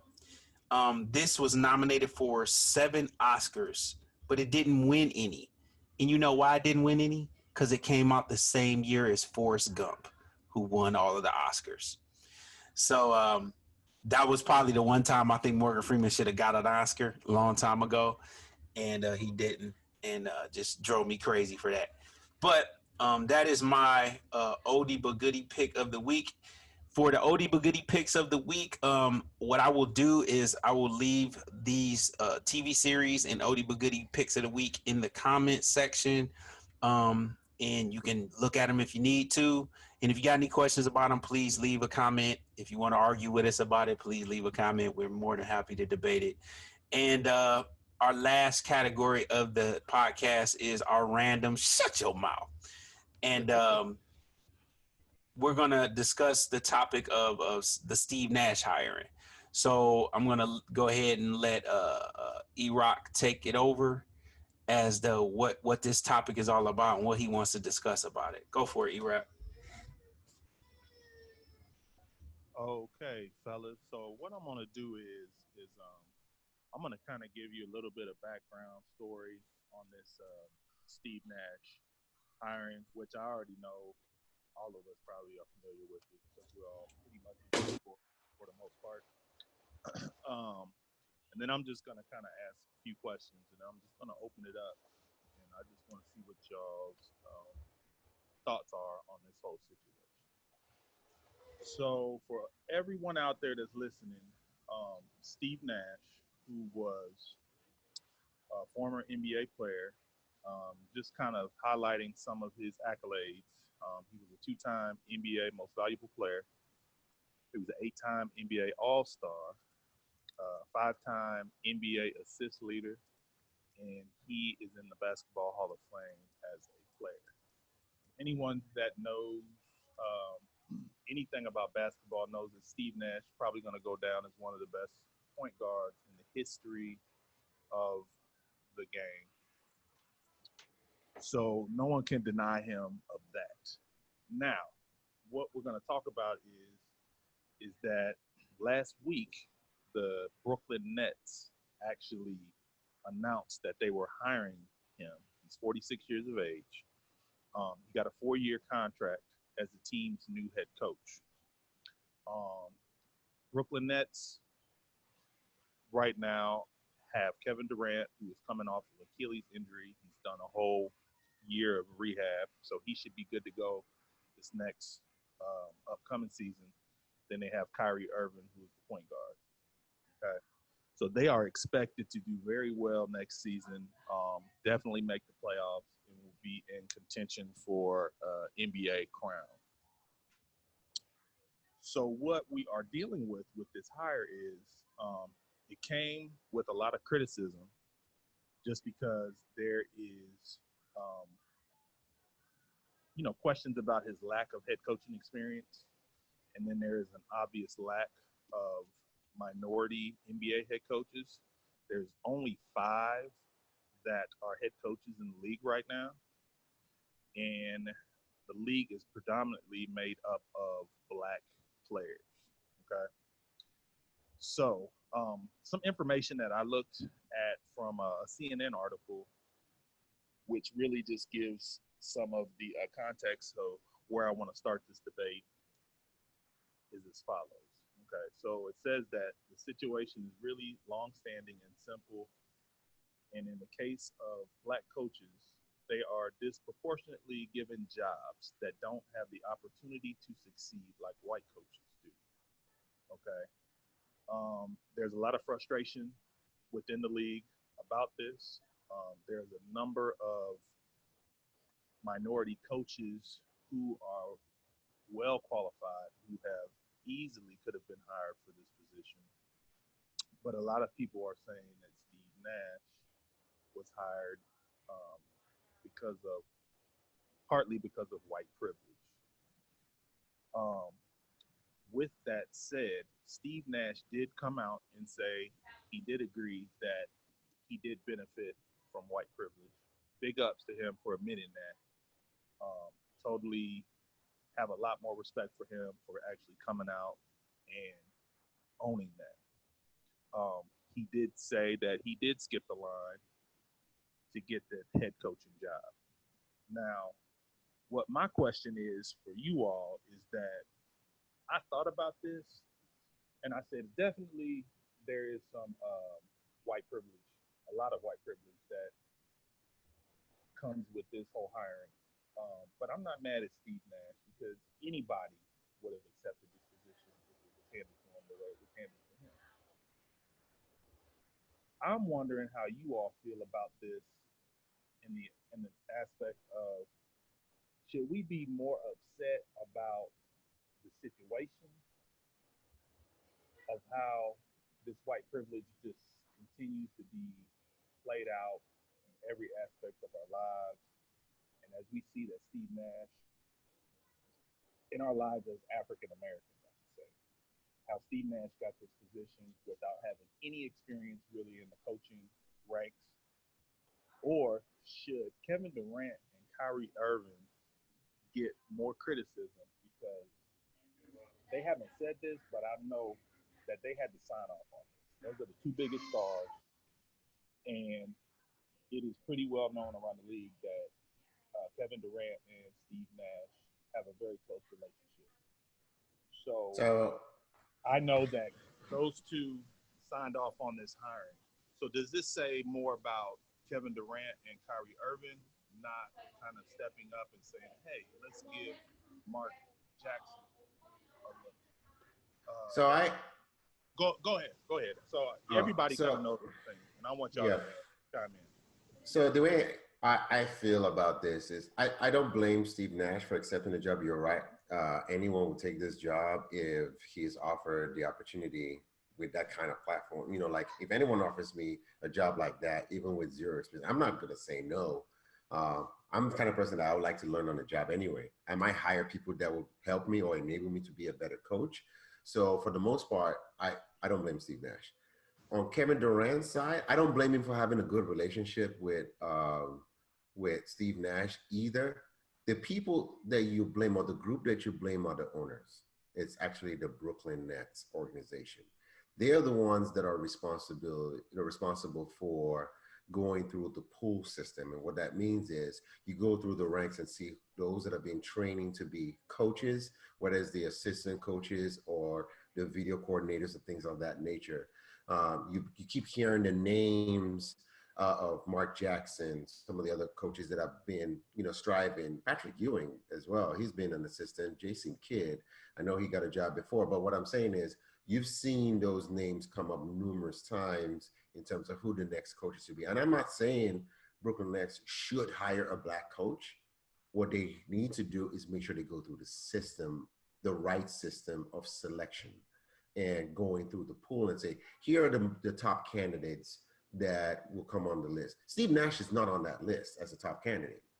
Let's just be frank about that. So, but if I'm not mistaken, wasn't Steve Nash on the Warriors training staff? He was a consultant. He was a consultant. Oh, okay, that's what I was about to say, because that's where the relationship came from. Him and Kevin Durant. Well, and real quick before you go, Shola, this is just one other tidbit that I wanted to give. We're up, we got to be quick because we're up for time. Okay. Yeah. So basically, another issue is that because he was dropped into this position, it's basically like he's being set up to win from the get-go. And they're saying that a lot of the minority coaches that were given positions that were rebuilding or they were having to start. Absolutely. And then they're getting fired after 2 or 3 seasons. Well, here's much to work with. Without taking too much time, here's my response to that. That is true. But Tyronn Lue was dropped into a position where we didn't know if he was going to succeed with the Cleveland Cavaliers after they fired the other coach. Because originally, the other coach did not succeed with LeBron James. So they immediately put him into that position. And when they put him to that position, they expected him to fail. They probably expected only a 1-year deal. But he succeeded, took them to the championship, and won against a team that he wasn't supposed to win against. And what happened? And they still fired him. They still kept it. Well, they kept him longer than what they should have. Eventually, they fired him, yes. But they kept him longer than what they should have. So, in fairness, again, Shay's right. We can't blame the coaches. The coaches are being thrown into positions. What you do have to blame are the owners. The owners are the ones making these decisions. And whatever happened to looking at a resume and looking at your qualifications to see if you qualify for the job. We're going down this road and just picking who we love and who we like. It's no longer about whether you're qualified for the job anymore. And that's sick. Well, that's why. Okay. That's why I asked the question about should Kevin Durant and Kyrie Irving get some criticism because they No. signed off on this hire. Now look at No. Tyrone Lue, won an NBA championship. I would say that we all think he's more qualified than Steve Nash to coach a team with superstars because he coached with LeBron and Kevin Love and J.R. Smith and all those. But why is it that they weren't given the proper look at versus Steve Okay, Nash? let me chime in. And then the coach got to go because I know he got a better perspective than everybody since he does this for a living. I want to say that there's no blame to pass around. This was a situational thing. The first point I want to make is that a team, if you're an owner of a team, you can hire whoever the heck you want to hire. And you ain't got to justify that to nobody. Right. What I will say is that you better hire the best person for the job because the sales dictate whether you win or not. So you can do the good old boy if you want to, but if y'all losing, it don't matter. So that, I think it'll correct itself in that way. The problem is that the pool is not equal. It doesn't represent the candidates. There aren't enough diversity in candidates. So we got to go into what does that look like? How can we change that? These people hire people based on relationships, which I think is probably 75 to 80% of whether you're going to be successful in the job. Because if you're a coach, they got to buy into you and your system. So it's not necessarily about the qualifications because, and this is my personal belief, I think players should be some of the people who are former players should be some of the first people to be looked at because of that chemistry aspect. The two stars that are on there, I think them signing off on it was a big major part as to why he got it over a Tyronn Lue or a Mark Jackson. Because they work well with him, and those are the people, because this is a star-driven league, right. Those are the people who are going to help you to win. So if they're signing off on it, you're going to get the job over Mark Jackson and all the other people. It's about relationships too. Exactly. So qualification, I think, takes a back seat to relationship because you're dealing with people who aren't incompetent. All of these people have come up through the ranks or have played, and they know the game of basketball. The degrees are varying based on their experience or their situational experience. But I think the deciding factor is chemistry. Can you command the locker room, and do you know what the heck you're talking about to the people who are actually playing? So I don't think that this particular thing is a case of white privilege. But do I believe there is white privilege in professional sports? I absolutely do. But I think that will go by the wayside once we get more qualified candidates into the pool to where you don't have a choice because you want to win. Let me ask you this then, Ron, real quick. So by Steve Nash admitting that he benefited from white privilege, do you think he was wrong for saying that? No, I think the reason he said it is because he's from Canada. He understands because their level of racism and their history of racism is completely different than ours. And they're a country who's actually acknowledged it and actually makes strides to have diversity in their culture. You can see it throughout everything. Because he has a different world perspective, because he comes from a different country, he recognizes what white privilege is. So he's like, hey, man, I benefited from it. I acknowledge it. I don't control the system. But I think he should defend himself in this aspect. I know what the hell I'm talking about. I'm a freaking MVP. You know what I'm saying? Like, it ain't like I don't know what I'm talking about. And I got a relationship with the star. Like the same way. So why wouldn't I plus he was he didn't skip. So... He did it the right way. He had the relationships. Right. And he has the experience. He skipped the line. I disagree. What? If my star player over Kobe Bryant? Yes, it is. What you mean? Oh, are you talking about the getting the MVP? Rod, go ahead, Rod. Oh, that's a whole, yeah, you're right. That's a whole. Let's Rod. Well, I think everyone makes a valid point. Okay, everyone makes a valid point.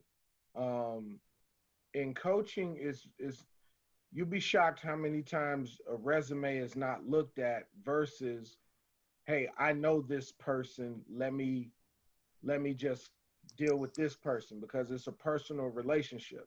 That happens all the time in coaching. Oftentimes, more often than not, like you see in the NFL, they got the Rooney Rule, so you have to interview a qualified minority candidate. NBA doesn't have that. At least far as I know for the last time I checked. NCAA doesn't have that. It is oftentimes more than not who you know.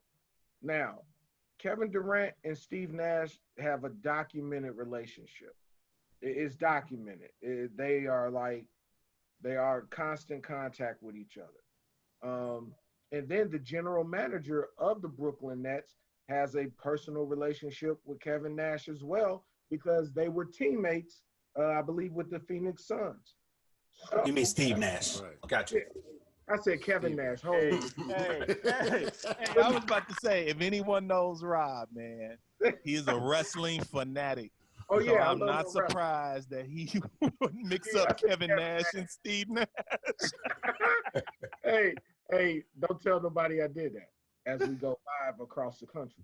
But if you know that you have these relationships already, and sometimes it's a safer bet to go with that person because you got a relationship with them than someone you don't.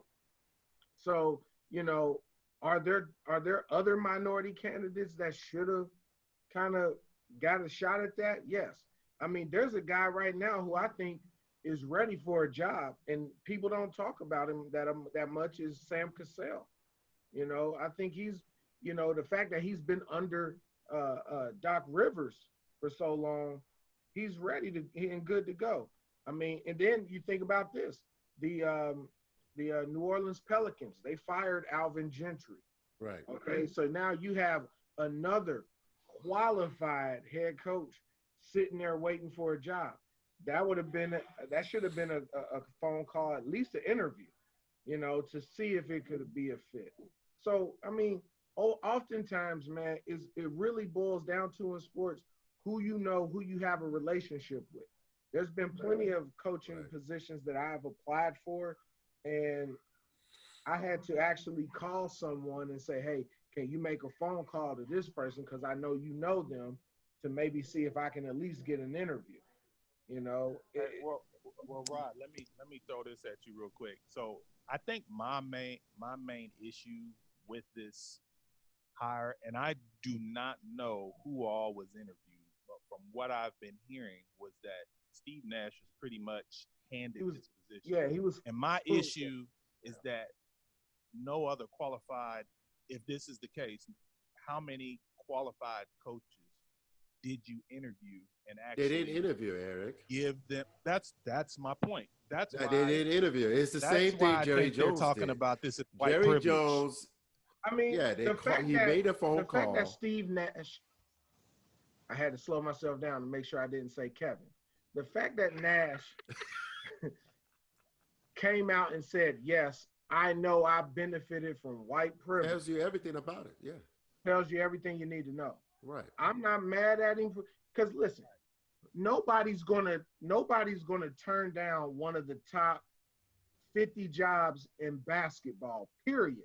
Not just, I'm talking worldwide, one of the top 50 jobs. If JP Morgan Chase calls me today and say, we want you to be the regional CEO in the middle market over here, they didn't interview anybody, just tap on my shoulder and say, we're going to offer you $700,000 a year. I ain't going to say no. Exactly.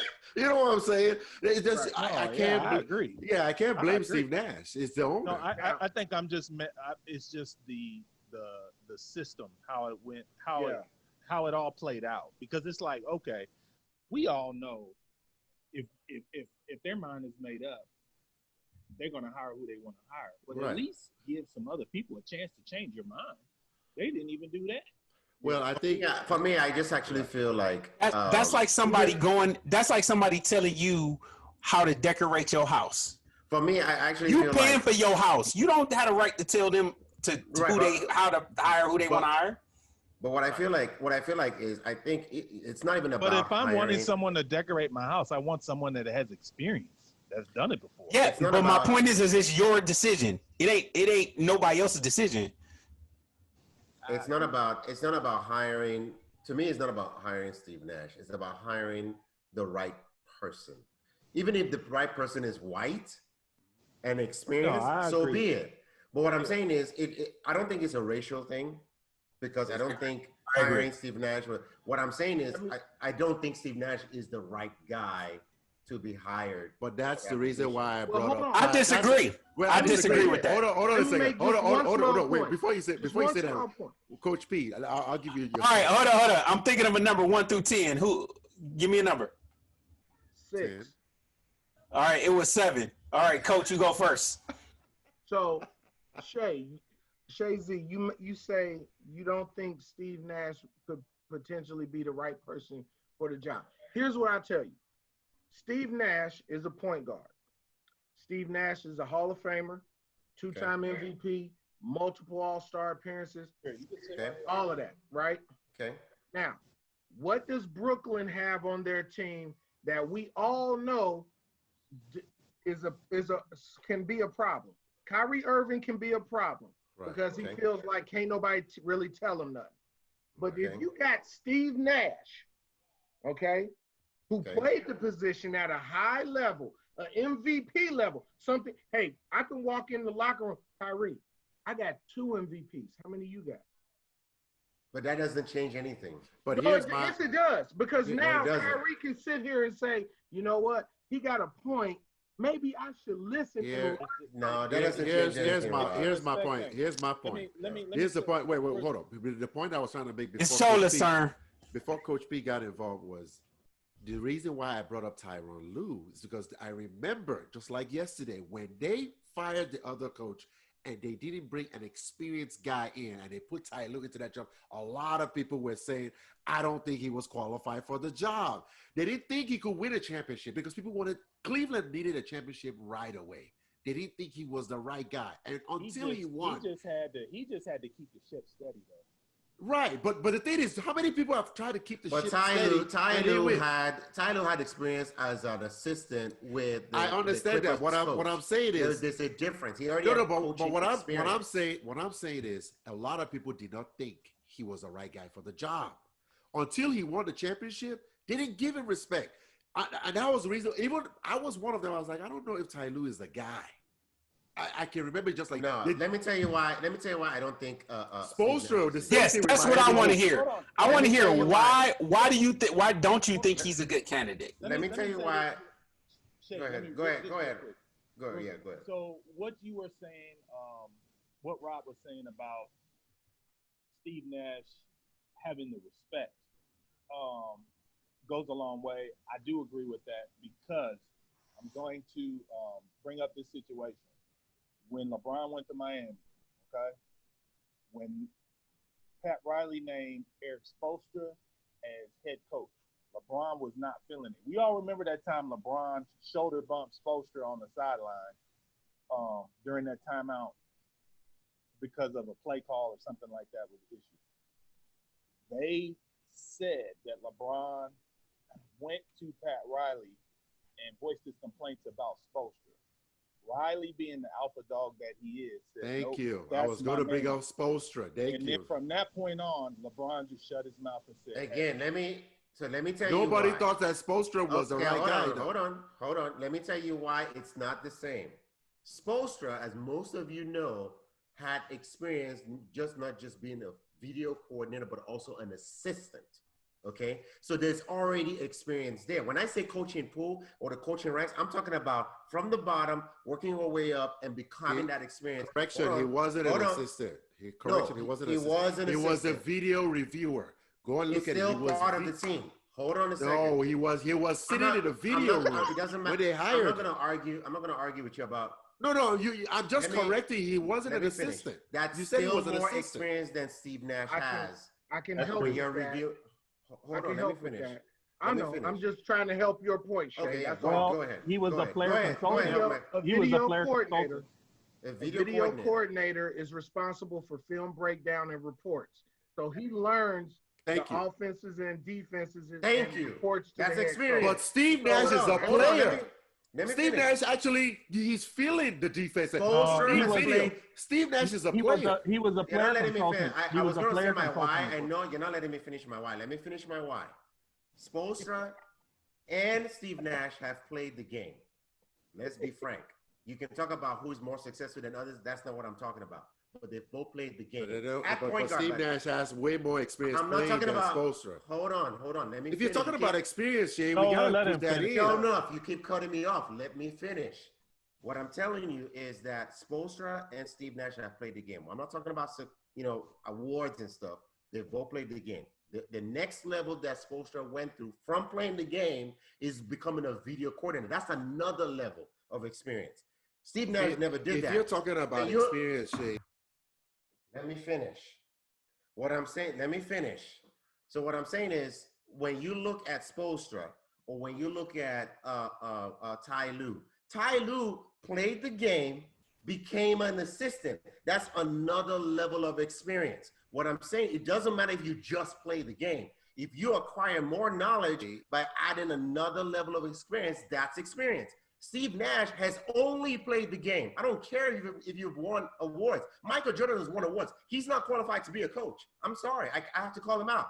He is not ready to be a coach. Just like Jordan wasn't ready to be a coach or a GM before he became an owner. That's my why. My why is experience matters. And my why is Steve Nash. If you're going to talk about experience coaching, then you have to talk about experience playing. That's my why. That's one. If you're going to talk about experience coaching, you have to talk about experience playing. To say that Spoelstra watch more videos than Steve Nash, that means he has more experience. I'm sorry, no, he doesn't. He doesn't. That does not make any sense to me. A player knows more about the game than someone who is just sitting and watching videos in the background. Wait, let me ask you. That's my Doc point. Doc Rivers played at a high level. Was he an assistant coach before he became a head coach? Yes. He was. That's why this. That's the next level. Up. That's why you gotta go up. to the next level. Was it? He benefited just because of who he was, and because of white privilege, because he doesn't have any coaching experience. They're saying whatever happened to building your resume before you're given the opportunity. I'll put it to you this way: if Steve Nash wasn't Steve Nash and was just another point guard, does he get the job? No. Thank you. But you just proved my point. You just proved the point. This is my point. Hold on. My point is Steve Nash is a famous guy, just like Michael Jordan is a famous guard, a famous guy. We all know that just because you're Michael Jordan, it does not. You can't make that comparison. If Michael Jordan said he wanted to coach, he would get handed a job. Eric, that is my point. That is good. Eric, I am so glad you said that. Eric, I am so glad you said that. Jordan never expressed he wanted to coach. Steve Nash has been expressing he wanted to coach a long time. So there's a total difference. You can't compare it to Michael Jordan. People will say he's not ready. No, Shake. You're right. You're right. They might because he's not doing good as an owner. Okay. This is my turn. All right. So my thing about all of this is that experience and who's going to make a good coach is subjective. And what you're saying is, I think what makes a better coach is someone who works his way up the ranks. He learns it. Okay. Me personally, I think that is on an equal playing field as someone who actually played at a high level for the many years as he went to. Now, we can disagree on that point, but neither one of us is right or wrong, because you can never tell who's going to be a great coach until they actually start coaching. So if we're both owners, what we're doing is we're assessing for our teams who's going to help us win the most games. And in this particular situation, I'm going to take the dude who not only has played the position, but who knows my best player. Okay, so that for this particular situation, you're absolutely right. I'm going to take him over Mike Jackson because what you don't understand is if he was such a good coach, then why did he get fired in the Warriors? If these So, people are Ron, so good, how come there ain't nobody else hiring them? You see what I'm saying? That may not fit my situation. That may not fit my situation if I'm the owner of the Brooklyn Nets. Go ahead. I hear you, Ron T. The only reason why I feel this way is because for any position or for any role or for any job, I truly believe you need to have experience. Yeah, but what does that mean? What does experience mean to you? So let me say this to you. So it's the same thing I feel about basketball or work or any type of job that we all have in this world. You need experience. It's not the same. Coaching experience and player experience. Coaching is a different skill than playing. Period.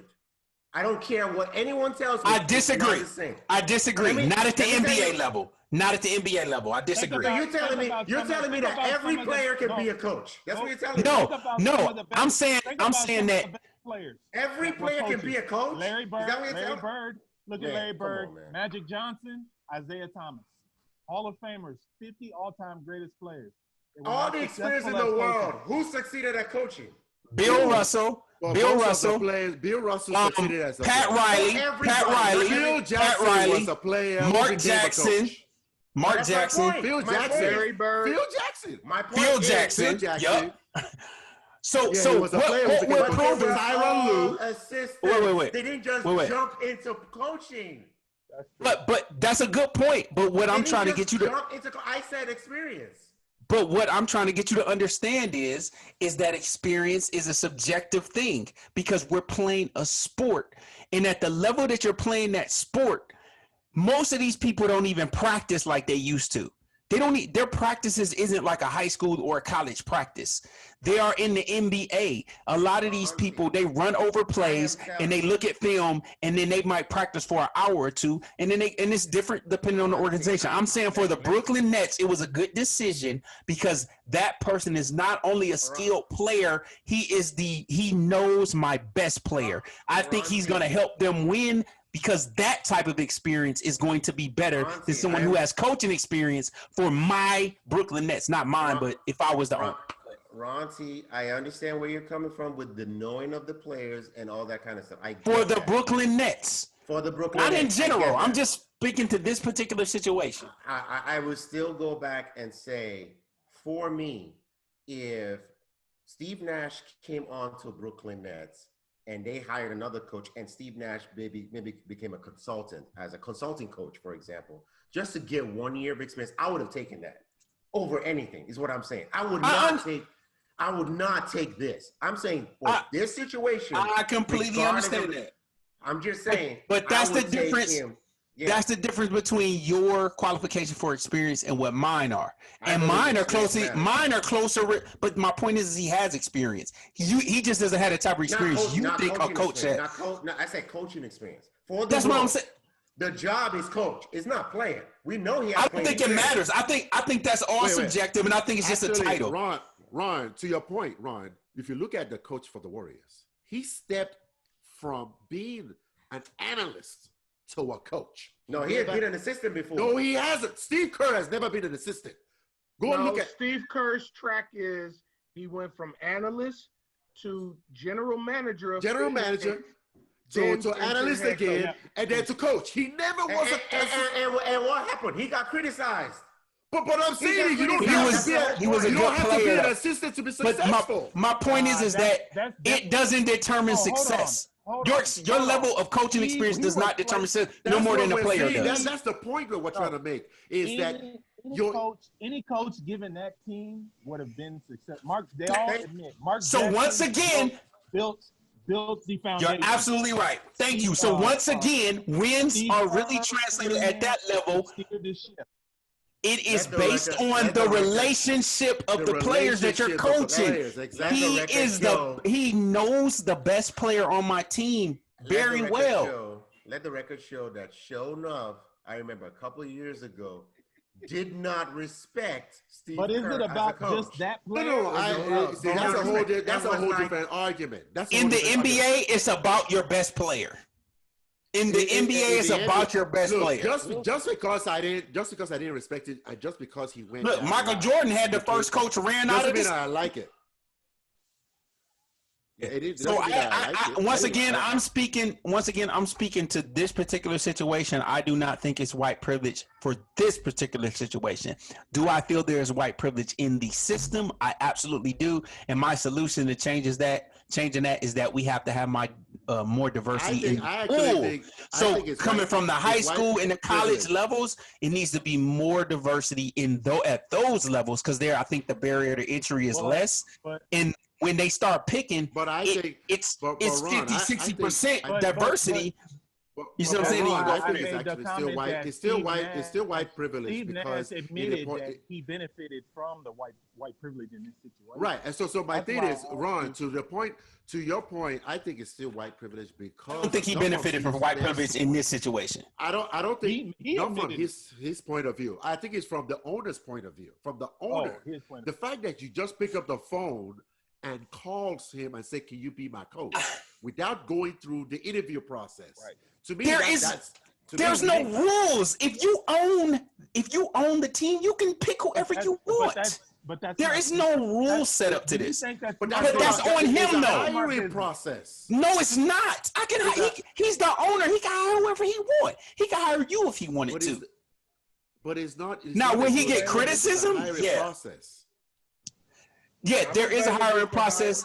There is a hiring process if that's the route you want to go. But what I'm saying is, I don't believe in this situation is white privilege, because he's taking into account that he knows his best player well. They signed off on it, and he has experience playing the game.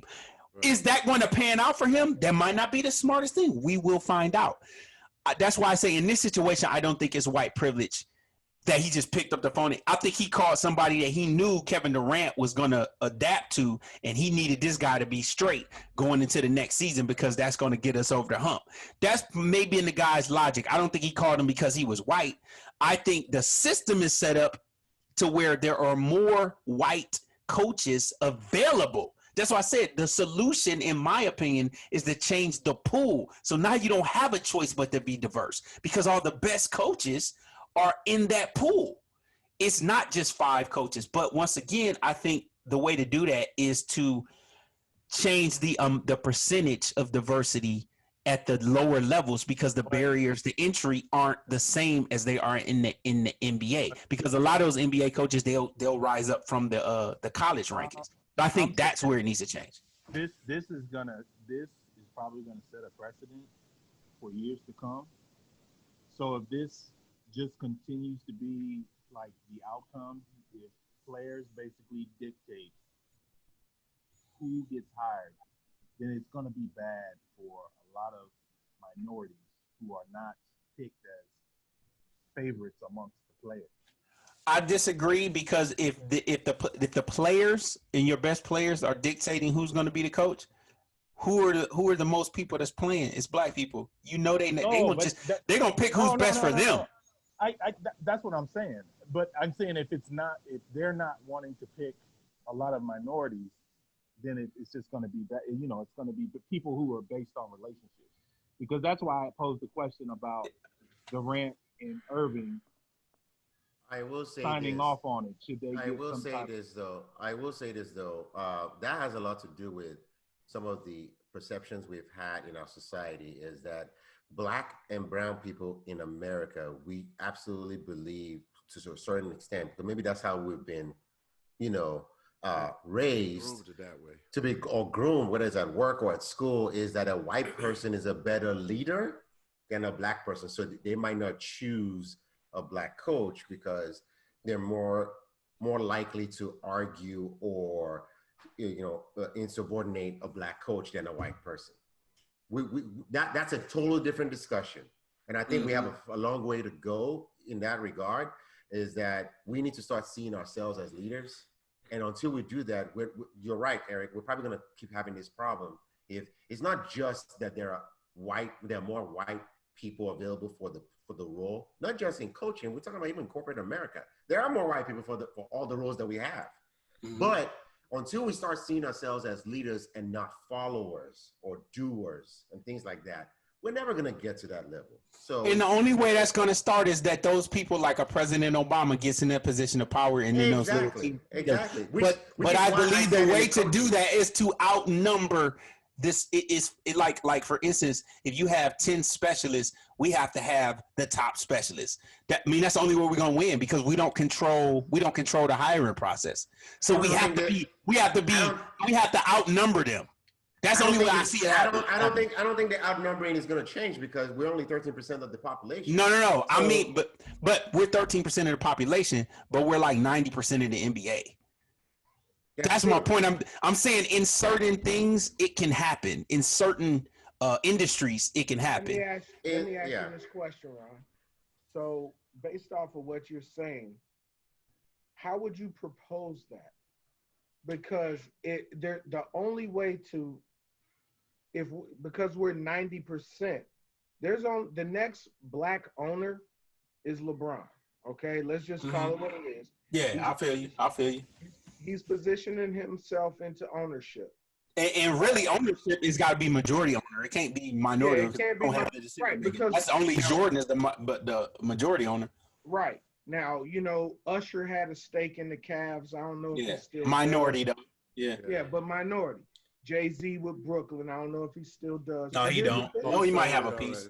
He sold that. So my question is, how do you propose that we do that though? Mm-hmm. Because these owners aren't giving up their companies.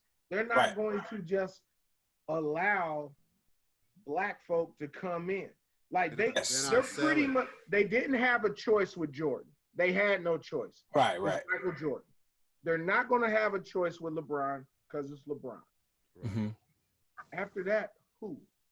Okay, so there's two-pronged attack. The first attack is, like I said, the barriers of entry is less at the high school and college level.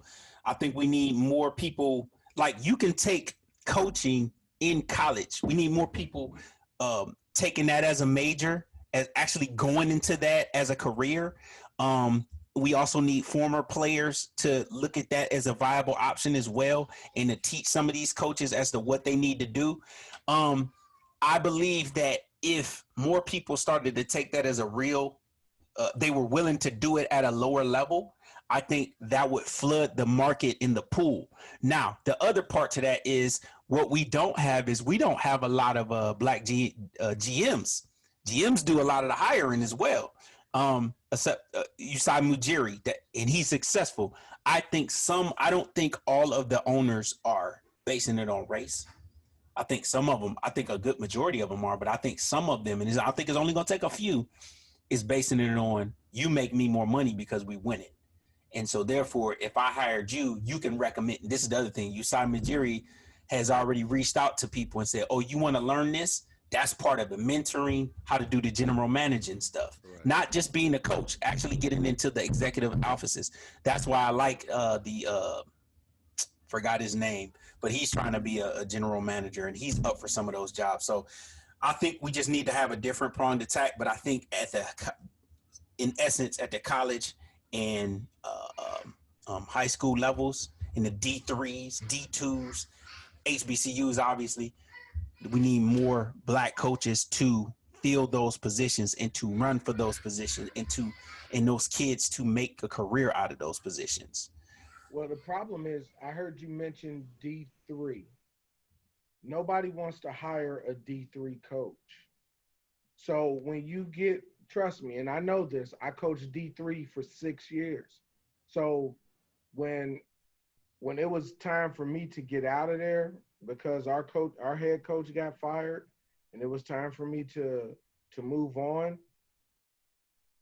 it was hard to find a job. Now, fortunately, once again, somebody can talk for you.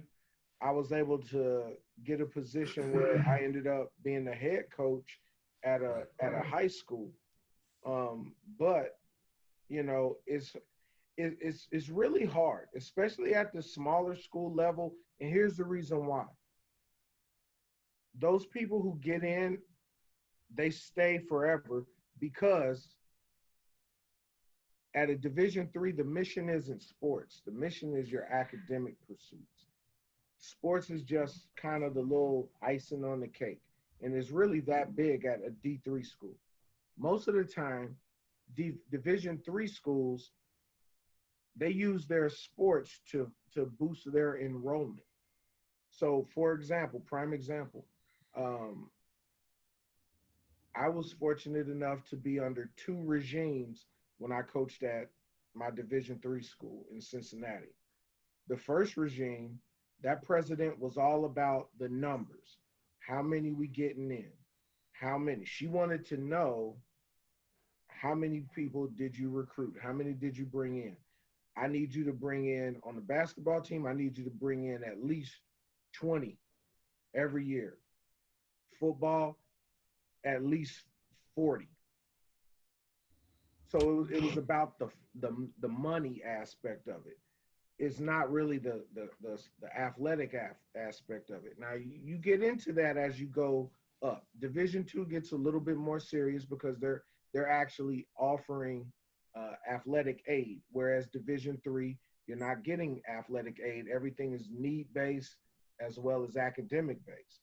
And so, when you have those things, it's hard. The average Division 3 coach as a head coach, depending on where you are too, um, you're probably only making 40, 50,000, something like that. 60 if you're doing pretty well, you know, if, and that's what you working it, talking like having camps and things like that to where you can pay yourself out of those camps. So it's not like that's why it's so hard to move up as blacks. It's like it's really hard. That's why when you see a guy like Shaka Smart, who's at the University of Texas now, you have no choice but to root for him because it's so hard for minorities to get in those positions that they have to. You got to root for them. You got to try to help them any way you can because if you don't and they get out, it'll be years before another minority candidate gets an opportunity at a job like that. So, you know, I get what you're saying. I think I actually grasp what you're saying, kind of getting in at the grassroots level and kind of just grinding and working your way up. I get it. The issue is how it's set up. There's guys at D3 schools that have been coaching for 40 years. 40 years.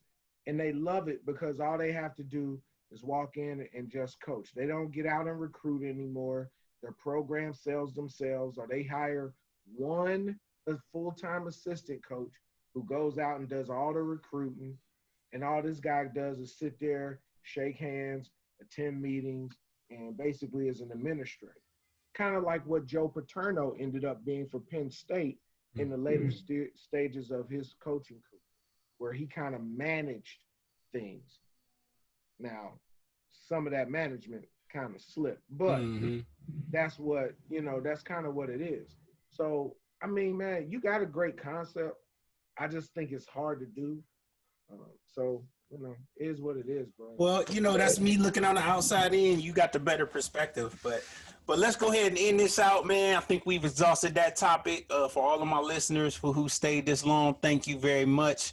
That's our show for today. Tune in next week. If you enjoyed this show, please smash the like button and subscribe. It's free.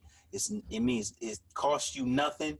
And also hit the notification bell. So every time something comes up, you'll know that we're coming live to you. Tell everybody about it and be sure to check out our gear. You can get you a movie and random-ish shirt and other merch on our podcast YouTube page. And with all of that said, any support is appreciated. And any fellas, do you have any final thoughts? I just want to say that, you know, take care of each other, love one another as best as you can, and stay out the way. Yeah, I actually just want to say that continue to educate yourself, learn from each other, continue to have uncomfortable conversations, especially during this time, and be safe. God bless you all. Thank you for listening. Thank you for tuning in. Until next time, enjoy your life while you're here and watch movies and random shut your mouth. Peace, everybody. Have a good day. Peace out. I know my. Ready, ready, ready, ready, ready, ready, ready, ready, ready, ready, ready, ready.